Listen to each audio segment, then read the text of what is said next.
The time has come for another round of Dragon's Dogma 2 facts and hidden details. I really like making these videos. It's always fun finding something new in a game you love. And today, I have 10 of these. They'll range from references to helpful tips. I have some good ones today though, so I'm sure at least a good portion of you won't know these. Or at least I hope so. Well, let's go.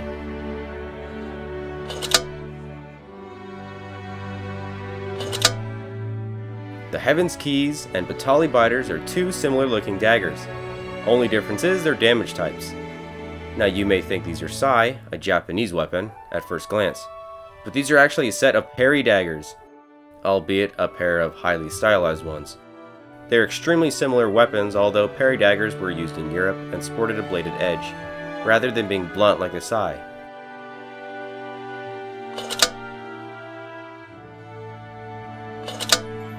The story of Dragon's Dogma has a lot to do with dragons, obviously. But one dragon this game is related to isn't even from Dragon's Dogma at all.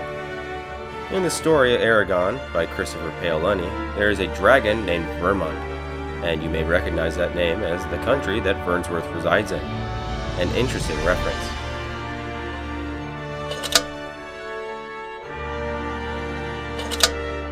This is an extremely rare event in game, as I had to sit looking at the sky for literally like 30 minutes straight.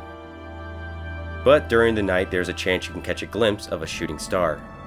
Make a wish if you see one.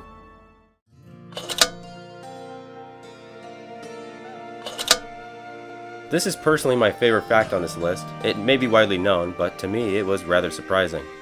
If you open up the menu, there's actually a clock dial around the center map. It's easy to miss as it blends into the graphics, but it is quite helpful for knowing when daybreak is and can help you plan your camping accordingly.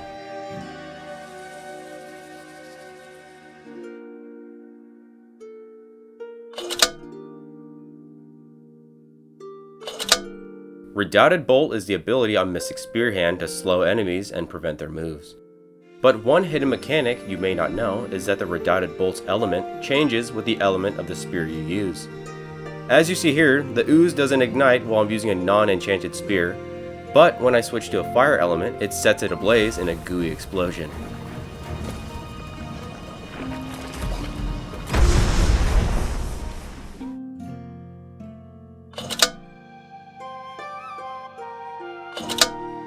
The Godsway is an integral part of Dragon's Dogma 2's story, but you may not know why it has the ability to control pawns.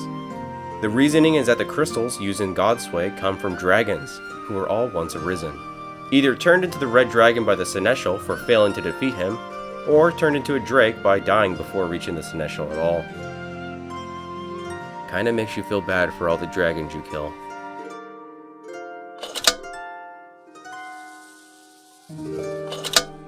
In both Dragon's Dogma and Dragon's Dogma Online, you'll see a character that looks a lot like Sivan, although this isn't him.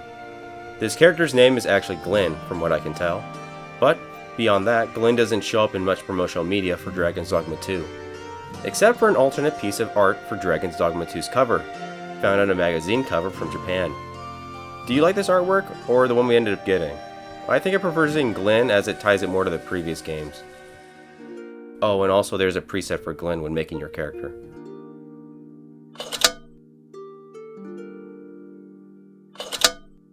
While in combat, it is possible, although extremely unlikely, that enemies will trip. It seems to be really rare as it only happened to me twice. Both times they were coming towards me while walking downhill, so maybe that has something to do with it.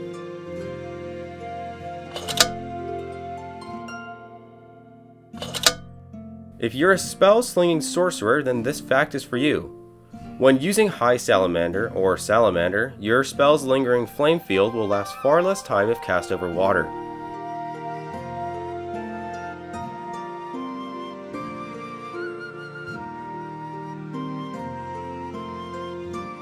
Keep this in mind next time you use this around a river or shallow body of water.